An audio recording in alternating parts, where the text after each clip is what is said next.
Salve amigos do Enferodonto, esse é seu canal de aulas descomplicadas em enfermagem e odontologia. Se você vem gostando do nosso canal, não deixe de se inscrever, dar seu like, deixar seus comentários e, claro, compartilhar. Hoje o nosso tema é justamente sobre infecções sexualmente transmissíveis. Nós vamos fazer uma rápida revisão sobre as principais ISTs e depois, numa próxima aula, iremos realizar questões de prova de concurso, ver como esse rol de infecções sexualmente transmissíveis são abordados entre as principais provas de concursos públicos. Enferodonto, aulas descomplicadas em enfermagem e odontologia, acreditando com vocês no sucesso nos concursos públicos.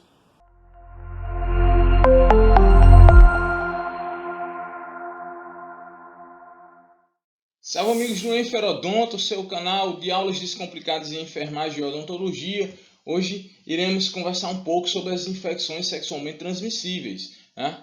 Deixar aqui um bem sistematizado, bem objetivo, com vista justamente ao direcionamento em provas de concursos públicos e residências.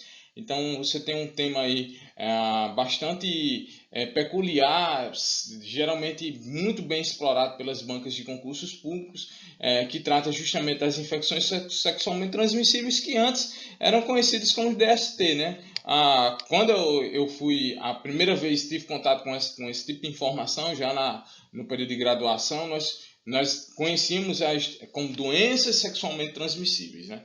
E aí houve uma mudança de denominação para infecção sexualmente transmissível e o entendimento é mais basicamente assim. Quando você fala de doença, você tem um conjunto de sinais e sintomas que caracterizam aquele agente patológico. Só que a infecção sexualmente transmissível, ou seja, a ideia de infecção, basta tão somente que aquele agente esteja no seu corpo. E dos grandes problemas justamente das ISTs é justamente você ser o portador assintomático. Então, necessariamente, você não vai produzir aquele conjunto de sinais e sintomas que vão caracterizar de forma específica uma patologia, mas sim você ser eventualmente portador assintomático. E esse é o grande X da questão para quebrar a cadeia de transmissão das infecções sexualmente transmissíveis. Então, a divisão ou a mudança de nomenclatura, ela se dá justamente nessa lógica. Quando você tem a lógica da DST, ou seja, da doença, você vai ter um rol de sintomas que caracterizam aquela entidade nosológica, e ao passo que a infecção é justamente adquirir o agente patogênico, necessariamente não sendo necessário desenvolver o conjunto de sinais e sintomas, certo? Então, as doenças sexualmente transmissíveis, ela tem uma história, né, bem antiga já. Nós temos aí o famoso treponema pálido, a sífilis, né? E temos menções em textos muito, muito antigos da existência dessas doenças. São doenças que estão atreladas a questões sociais, a questões culturais, a questões religiosas e a um universo dicotômico entre homens e mulheres, tá certo? Embora a incidência seja praticamente igual entre homens e mulheres, mas aí nós temos a população de risco, né? A população que está diretamente relacionada com a exploração sexual, né? E pessoas que têm um comportamento de risco, como usuários de drogas, a múltiplos parceiros sexuais. E não se pode deixar de falar de doenças ou infecções sexualmente transmissíveis, melhor dizendo, senão também falar do apelo ao uso do preservativo na história da dupla proteção, tanto para as ISTs, né, como também para a questão da contracepção, ou seja, evitar gravidez indesejável, certo? Então nós temos um rol de infecções, algumas são causadas por vírus, outras são causadas por bactérias. Dentre as causadas por vírus, a gente faz um destaque bem especial para o vírus do HIV, né? O vírus da imunodeficiência humana, que aí a gente vai deixar uma diferença de HIV para AIDS, né? As hepatites virais, nós hoje não adentraremos muito na questão das hepatites virais, porque a nossa ideia é fazer um outro vídeo só para hepatites. Dentro dessas hepatites, nós temos as 5 hepatites, né? A hepatite A. A hepatite A, ela não é considerada doença de transmissão sexual, uma vez que a transmissão dela é por água contaminada, fecal oral. A hepatite B, ela é clássica, ela é muito bem abordada no rol das infecções sexualmente transmissíveis. Então ela é transmitida sim pelo ato sexual, por secreções vaginais e esperma, e também por acidente de trabalho, né, com uso de materiais perfurocortantes ou até mesmo compartilhamento de seringas. E aí vamos voltar a dizer as populações de risco que utilizam justamente a droga injetável, né? Então você tem a hepatite A e tem a hepatite B, que é sim de transmissão sexual. A hepatite C, que é também considerada uma infecção sexualmente transmissível. Essa é a hepatite crônica e que geralmente determina o surgimento de câncer hepático, né? De cirrose hepática. Aí nós temos a hepatite D, que é uma hepatite de um vírus defeituoso da hepatite B. Então, para que você tenha a hepatite D, é necessário que você já esteja infectado com a hepatite B. E aí nós temos a hepatite E, que não é considerada infecção sexualmente transmissível, porque ela também é de transmissão fecal oral. Então, olhando aqui para a tua palminha da mão, você tira a hepatite A e a hepatite E, que são considerados por transmissão fecal oral, você exclui do rol das DSTs e você vai ficar então selecionados com a hepatite B, hepatite C e hepatite D. Lembrando, fazendo um asterisco aí bem bacana, que para que se você tenha hepatite D, há uma necessidade de você já estar infectado com a hepatite B. Então você tem, dentre as principais características ou dentro das principais infecções sexualmente transmissíveis causadas por vírus, o HIV, e aí o HIV, uma vez que você adquire o patógeno, você é transmissor por toda a vida, se bem que hoje, com a terapia antirretroviral, a diminuição da carga viral faz com que evite ou diminua de muito a probabilidade de transmissão desse vírus. Então hoje um dos principais mecanismos é justamente o diagnóstico precoce, para que você comece a realizar a terapia antirretroviral o mais rápido possível, para que você não transmita para o seu parceiro ou para outras pessoas. Então tem esse hoje grande avanço, e o Brasil é um dos países que mais avançou no tratamento do HIV, né? Com aumento da longevidade, aumento da qualidade de vida, mas ainda não é uma doença que tem cura. Então você tem as hepatites virais, tem o HIV, temos o HPV, que é o papiloma vírus humanos, e esse HPV é um dos principais precursores do câncer de colo, e nós vamos ter uma facilitação apenas sobre saúde sexual feminina, e nesse caso a gente vai abordar justamente a parte de câncer do colo uterino, certo? Então você tem um HPV aí que é chamado também de verruga genital, e ainda tem o herpes simples, o vírus herpes zoster, que vai causar justamente lesões vesiculosas na boca e na região genital, e também eventualmente não tem cura. Você tem um equilíbrio da sua imunidade, enclausurando ali aquele vírus, mas em alguns momentos, como deficiência de estresse, malnutrição ou um efeito transitório do seu estado de saúde, do seu estado imunológico, esse vírus aflora e produz algumas lesões vesiculosas, geralmente transitórias. E aí nós temos outro rol de infecções sexualmente transmissíveis que são causadas por bactérias, né? E dentre as bactérias aí nós temos tratamentos muito eficazes e curáveis, né? A gente faz o destaque para sífilis, as vaginoses bacterianas, a vaginose causada por tricomonas, a vaginose causada por clamídia, a vaginose causada por gardnerella. Nós temos ainda o que? O condiloma, a cancro mole, o cancro duro. O cancro mole é causado pelo hemócito do Cray.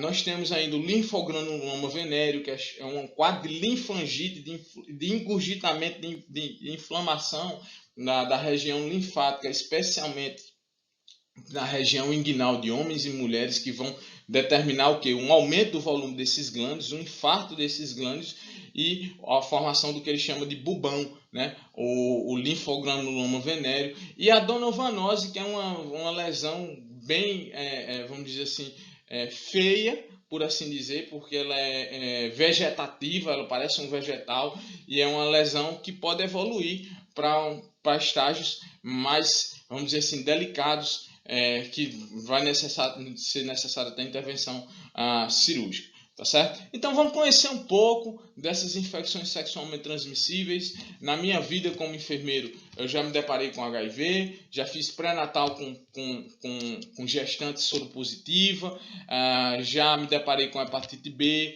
com complicações da hepatite B, já me deparei com sífilis, sífilis em gestantes, sífilis em parceiros, já me deparei com donovanose, já tive experiência também com as uretrites, esqueci de falar das uretrites, né? A gonorreia, a clamídia, então uma coisa também que não é tão corriqueiro, mas que aparece, tá certo? E vamos tentar discutir um pouquinho aqui, conhecer as características gerais de cada infecção, para depois a gente, bem objetivo, treinar em questões de concursos públicos, que hoje é a nossa principal meta. Vamos lá, vamos conhecer um pouquinho aqui. Então o HIV, ele é um RNA vírus, né? Ele vai dizer que é lentiviridade, né?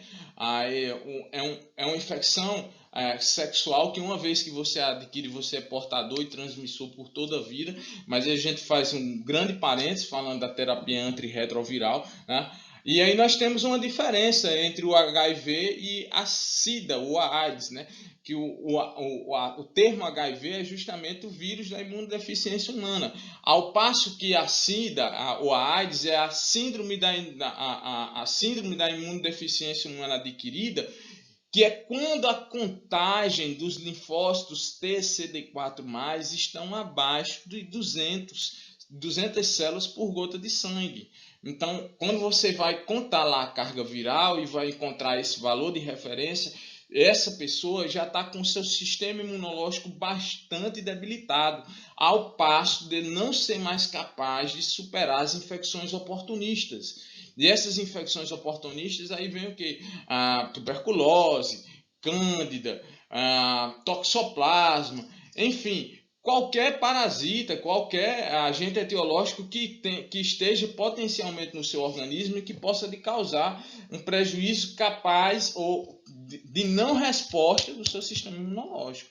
Então, quando se chega na fase de síndrome da AIDS mesmo, né? Então, nesse caso, o sistema imunológico do reservatório da pessoa, ele é incapaz de responder de forma eficaz a qualquer infecção que o seu corpo tenha, certo? E aí, a principal referência disso aí é a contagem da carga viral, que você vai encontrar menos de 200 leucócitos TCD4+, por gota de sangue, tá certo? Então, o diagnóstico hoje é feito principalmente pelos testes rápidos. Mesmo assim, a gente ainda utiliza vários outros testes sorológicos. Aí você tem o Western Blot, entre outros que estão disponíveis aí nos laboratórios. Mas em se falando de atenção básica, nós trabalhamos bastante com os testes rápidos para HIV. E diz o protocolo do Ministério da Saúde que para se dar um diagnóstico de HIV por testes rápidos,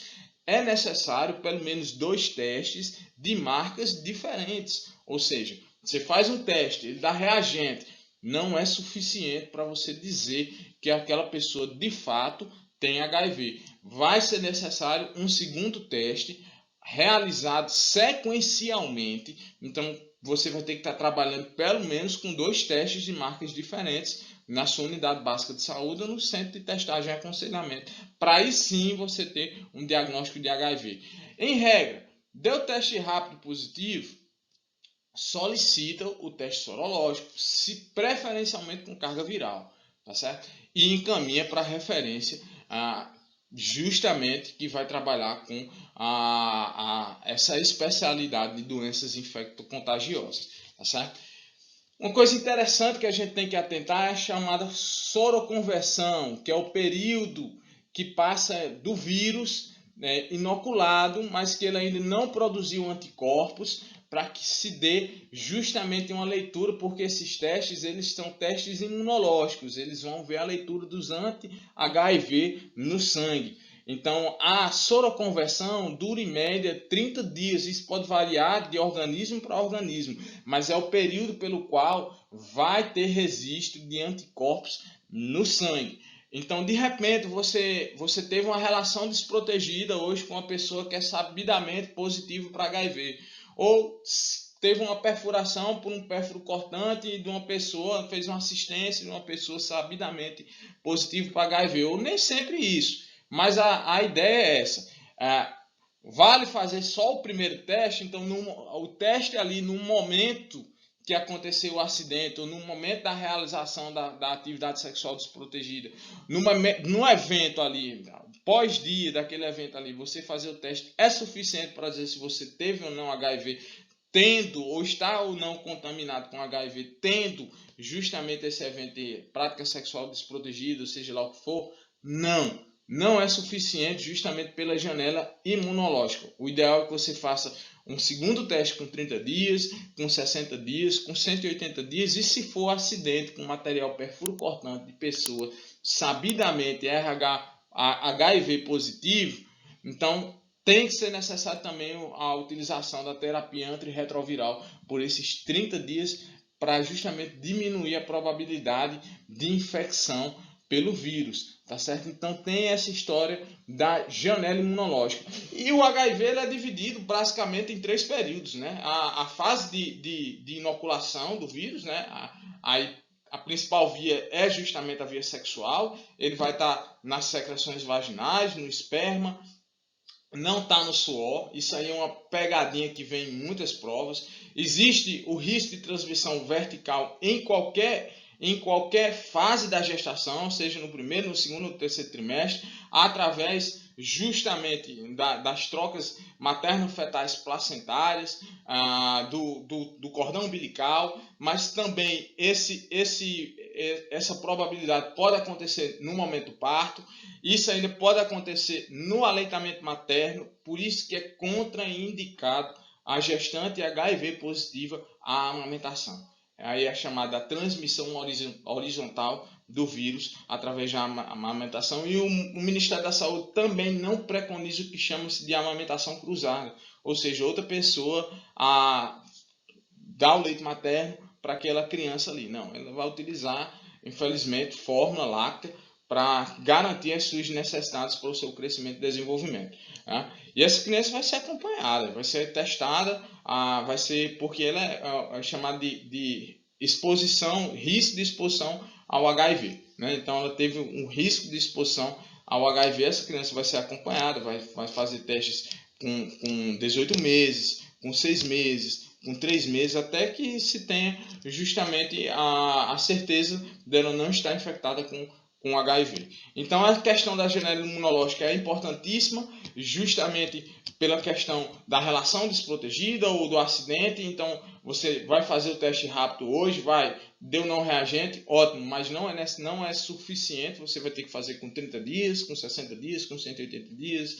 A janela imunológica, depois do período de inoculação do agente, do HIV, existe um período que é chamado de fase aguda da doença. Então essa fase aguda ela pode durar meses ou anos, e ela é caracterizada justamente por quadros inespecíficos. Então a pessoa vai ter um resfriado, vai apresentar um quadro transitório de afta na boca, de uma candidíase, de uma monilise, ou de alguma outra infecção transitória, mas muito inespecífico, um quadro febril, um prurido, uma outra manifestação, mas que é muito comum de outras infecções virais. Então, se o profissional não tiver atento a sempre estar ofertando a testagem, aí vem o papel da atenção básica, né? Porque o HIV é uma doença de progressão, vamos dizer assim, longa. Você não entra num estágio de síndrome em poucos meses, certo? De infecção.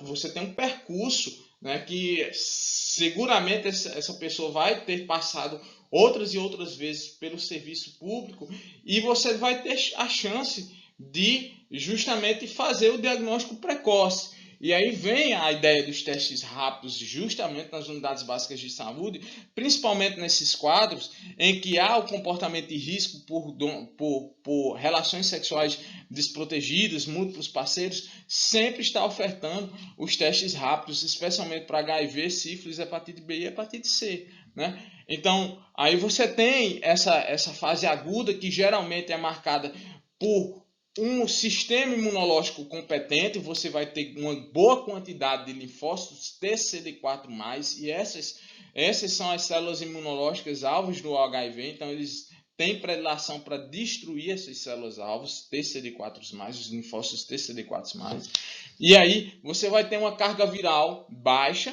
e um estoque de linfócitos TCD4 no seu organismo razoavelmente boa.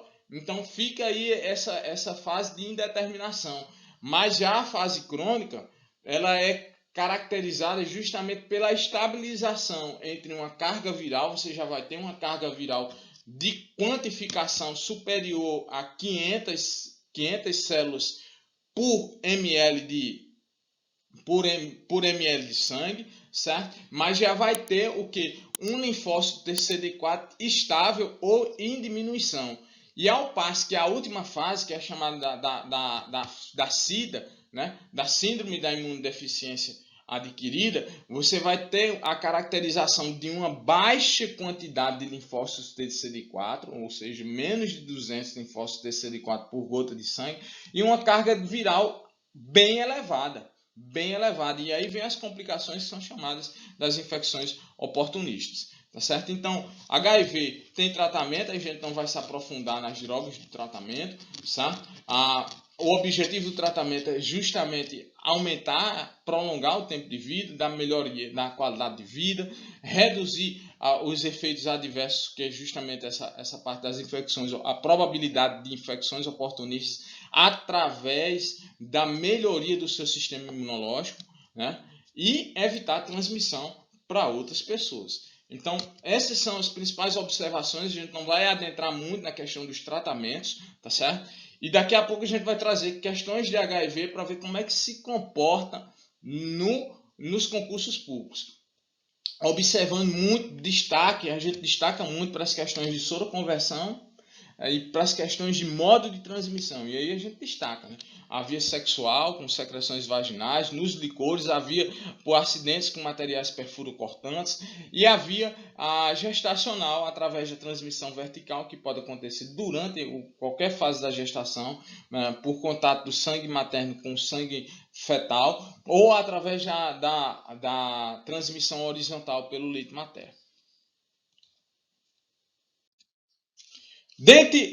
Falamos um pouco de HIV, agora vamos falar num rol de DSTs que são marcados por sintomas urológicos. E dentre as uretrites, que são aí você vê inflamação da uretra, né?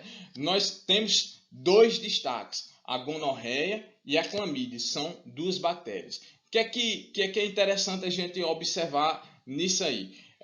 São muito assintomáticas, certo? É mais comum apresentar no homem do que na mulher. E é mais suspeito no homem, por quê? Porque ele vai apresentar o que a gente chama de corrimento uretral. Então é um corrimento purulento, é um corrimento que dá ardência no canal uretral, dá o que a gente chama de disúria, ou seja, dor ao urinar, e às vezes é um desconforto também no ato sexual, que a gente chama de dispareunia, né? A dor no ato sexual, especialmente em mulheres. Mas eles são muito assintomáticos. Então, a exceção, esqueci de dizer, o HIV é uma doença de notificação compulsória. Então, pessoas com HIV devem ser notificadas, tá certo? Mas já que as uretrites causadas por gonorreia e clamídia, não há necessidade de notificação compulsória. Então, elas não entram para o sistema de notificação do Sistema de Informações de Agravos de Notificação, o famoso SINAM, certo? As uretrites, elas são consideradas infecções sexualmente transmissíveis e elas necessitam do tratamento dos dois parceiros ou dos múltiplos parceiros. Por quê? Porque são assintomáticos. Então, geralmente, os dois vão estar infectados com ou a Listeria gonorreia, para gonorreia, ou a Chlamydia trachomatis, para clamídia.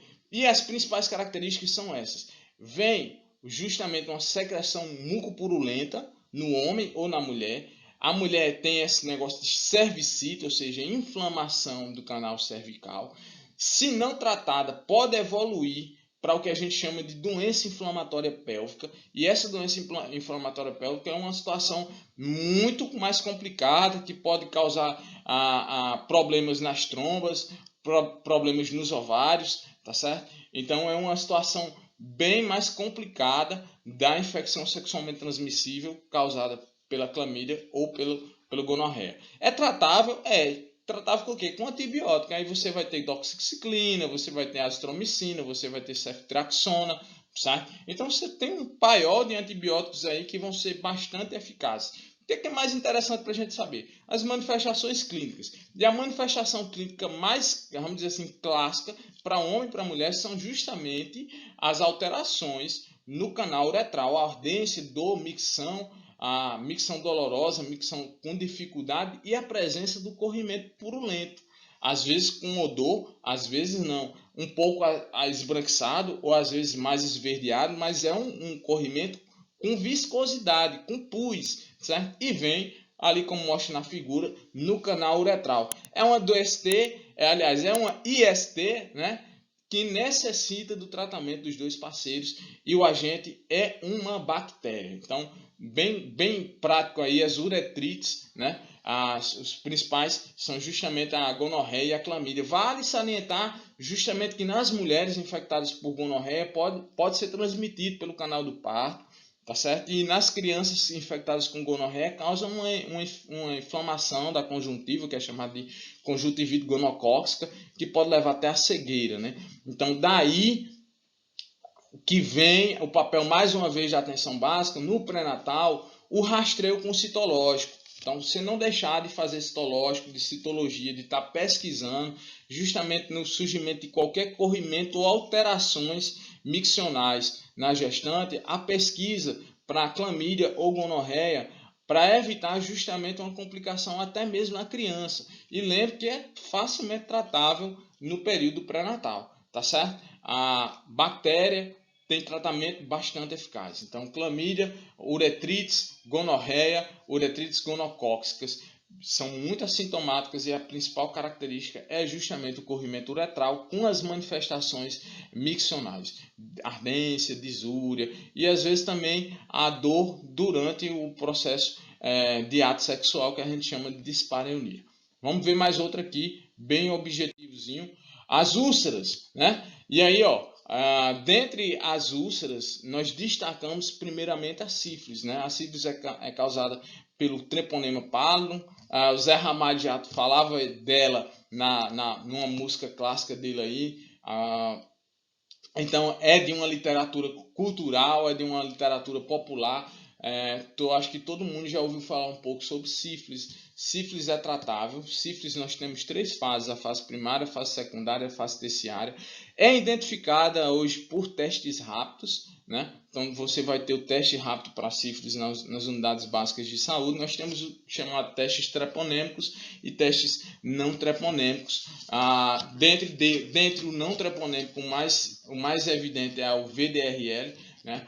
E é um exame muito corriqueiro em quem trabalha justamente com pré-natal. Sempre está solicitando o VDRL no primeiro trimestre e no terceiro trimestre, assim como o exame lá de HIV também, né? Então a sífilis ela se caracteriza justamente pelo surgimento de uma pequena úlcera. Ela pode estar nos homens localizada na base do prepúcio, na glande, certo? Ou em outros locais genitais. Na mulher pode estar localizado nas bordas vaginais, nos lábios, nos pequenos lábios, nos grandes lábios. Mas o maior problema disso aí é que surge rapidamente e também desaparece. Ela causa um discreto desconforto e desaparece. Então você fica sendo portador assintomático de sífilis por um bom período, até que você chegue na fase secundária, que apresenta algumas manifestações cutâneas mais concentradas a nível sistêmico, ou até mesmo outras manifestações na fase terciária. a nossa ideia aqui é justamente atentar para a questão do surgimento de lesões uretrais, de lesões vesiculosas ou de lesões ulcerosas nos seus órgãos genitais, para que você suspeite de uma infecção sexualmente transmissível e oferte os testes rápidos. E sífilis não tem corrimento. Sífilis vai ter essa úlcera que a gente chama de cancro duro, mas ela aparece e desaparece rapidamente, certo? As gestantes podem transmitir sífilis para suas crianças em qualquer fase gestacional, inclusive na hora do parto, né? Já existe até um plano descentralizado de tratamento para sífilis nas unidades básicas de saúde, para desmistificar essa questão da aplicação da penicilina, procainamida ou G-benzatina, né? Então, em outras palavras, é tratável com a famosa benzetacil. A gente não se adentra muito, mas a sífilis ela vamos dizer assim, trabalhada nas unidades básicas de saúde hoje, para fazer esse rastreio precoce e tratamento precoce, tá certo?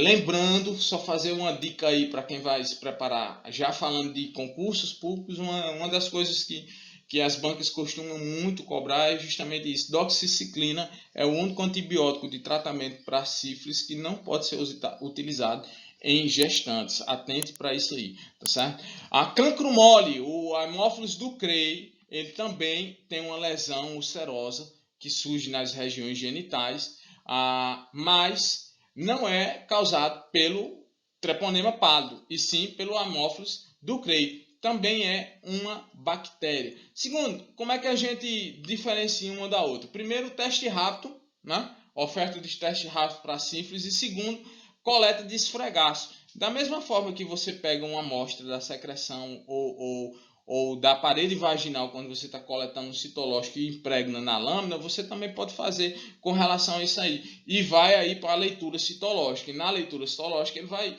isolar o agente etiológico e vai diferenciar se ali é o treponema pálido ou o Haemophilus ducreyi. Essas lesões, o contato com as lesões transmite o micro-organismo? Transmite sim. Por isso que é considerado DST, porque essas portas são chamadas as portas de entrada. Então essas lesões que estão no organismo infectado, quando entram em contato com um organismo sadio, provocam justamente a inoculação do agente etiológico naquelas pessoas que não estão infectadas. E qual o problema disso tudo? É porque ele aparece e desaparece. E uma vez portador, sem tratamento, você é portador assintomático e está garantindo a cadeia de transmissão. Quando você faz o tratamento, você deixa de ser o portador, porque bactérias têm tratamento eficaz, tá certo? Então, o cancro mole é causado pelo Haemophilus ducreyi. Aí a gente tem outra aí, ó, o linfogranuloma venéreo. Segundo, linfogranuloma venéreo, ele não tem úlcera, mas ele pode evoluir para úlcera? Pode, sim, quando esses linfonodos aí fistulizam, né? Forma fístule. Ou seja, eles vão ficar infartados, vão ficar engurgitados e depois vai haver o que? A formação de um canal de comunicação com o meio externo. Então, o linfogranuloma venéreo é justamente uma infecção que ocorre justamente na região dos microvasos linfáticos, especialmente na região genital. E ele forma aquilo ali que a gente chama de bulbão. Então, fica uma deformidade, um grande caroço, né? Um grande nódulo, um nódulo palpável, e aí é interessante na assistência, no exame ginecológico, tanto de homens como de mulheres, palpar os linfonodos da região inguinal para ver se não tem um engurgitamento e já suspeitar do linfogranuloma venéreo. E aí o agente etiológico é justamente a Chlamydia trachomatis, né? E por último nós temos aí a famosa donovanose. Ela forma essa lesão vegetativa, né? Parece um repolho, um couve-flor, né? A literatura fala assim, lesão de couve-flor, né? Que é causada pela Klebsiella granulomatosis, também é uma bactéria, e às vezes essas lesões precisam cauterizar, precisam ser removidas, podem evoluir para estágios muito profundos. Então, é clássico também uma lesão ulcerosa. Teve contato aí com essa região aí ulcerada, pode transmitir o agente etiológico, certo? A donovanose. Então, bem clássico aí. Falou assim, lesão vegetativa, lesão de couve-flor, lesão vegetal. Lembre muito da donovanose e esses cancros, o cancro duro para sífilis e o cancro mole para o hemófilis do Crey, tá certo? E tratamento com antibiótico. Vaginoses. As vaginoses são inflamações da região vaginal, né? Elas determinam o surgimento de um corrimento, estão muito relacionadas ao estado nutricional, ao estado emocional, ao estado imunológico, ao excesso de trabalho, ao excesso de atividade física, ao uso de alguns tipos de roupa, certo? A saúde genital, a saúde da higiene também das mulheres, e são muito explorados justamente na prevenção do câncer de colo, porque também vai fazer a leitura da microbiologia genital, da microbiologia da mulher. Então, as vaginoses, elas não são classificadas especialmente como doenças sexualmente transmissíveis, porque fazem parte da flora bacteriana que nós temos. Então, você vai ter aí uma vaginose causada por fungos. Dentre esses fungos, a gente faz o destaque para Candida albicans. Ele determina o quê? Um corrimento que a literatura diz corrimento caseoso, um corrimento espesso e branco. Não tem odor fétido, às vezes pode até causar um odor no ato da atividade sexual. Em algumas mulheres pode desenvolver a prurito, coceira, né? E é muito comum a vaginose causada por Candida albicans. Ao passo que nós temos outras duas vaginoses causadas por bactérias, que é justamente o Trichomonas vaginalis e a Gardnerella vaginalis, fazendo uma ressalva para o Trichomonas, que é a única das vaginoses citolíticas que é necessário justamente o tratamento dos parceiros. Então, geralmente, na vaginose causada por fungos, você não trata o parceiro, nem por Gardnerella vaginalis. Mas já o Trichomonas, ele determina, sim, um corrimento mucoide, de cor, às vezes amarelo, às vezes esverdeado. E a principal característica é justamente o odor mais forte. A literatura vai dizer odor fétido, odor de peixe, tá certo? A gente destaca justamente uma sensibilidade ao cheiro. Essas vaginoses, elas são comuns no período de estresse emocional, de excesso de trabalho, excesso de atividade física, certo? E aí a gente sempre faz os aconselhamentos para a observação da mulher, para a observação justamente da sua saúde ginecológica. E vale salientar, não são consideradas diretamente doenças sexualmente transmissíveis, mas produz sim corrimentos vaginais que vão causar desconforto e que merecem tratamento. E aí nós temos um rol de DSTs, de infecção sexualmente transmissíveis, que a gente chama de vesículas e verrugas. Dentre as vesículas, nós temos justamente aquelas espinhas, né? Aquelas bolinhas que surgem. O clássico é o herpes oral, o herpes genital, certo? Elas aparecem e desaparecem, às vezes ardem, às vezes coçam, não são tão dolorosas, mas tem essa característica de não haver cura. Não, há um controle com antirretroviral. Para herpes, trabalha-se muito com a ciclovir, né? E o outro exemplo é justamente o HPV, que é o papiloma vírus humano, que também tem outros sinônimos, como Cristo de Galo, condiloma acuminado, certo? E ele causa o quê? O surgimento de verrugas. E essas verrugas podem estar na região externa do pênis, pode estar na região de mãos, de braços, pode estar na região genital, pode estar na região anal, certo? O problema nas mulheres é justamente ele ser precursor. Alguns dos HPVs, da família do HPV, alguns são precursores do câncer do colo uterino. Inclusive, hoje já é uma doença imunoprevenível com a vacinação tanto para homens quanto para mulheres. Então, aí os sinônimos HPV, condiloma acuminado, o vírus do papiloma vírus humano, e é uma lesão verrugosa, ao passo que o herpes oral ou genital é uma lesão vesicular. E aí galera, se você gostou do vídeo, então não deixa de se inscrever no canal, ativar o sininho, deixar seu like, seus comentários. Isso vai ajudar bastante a nós do canal trabalharmos para mais conteúdos em Ferodonto com vocês Aulas Descomplicadas.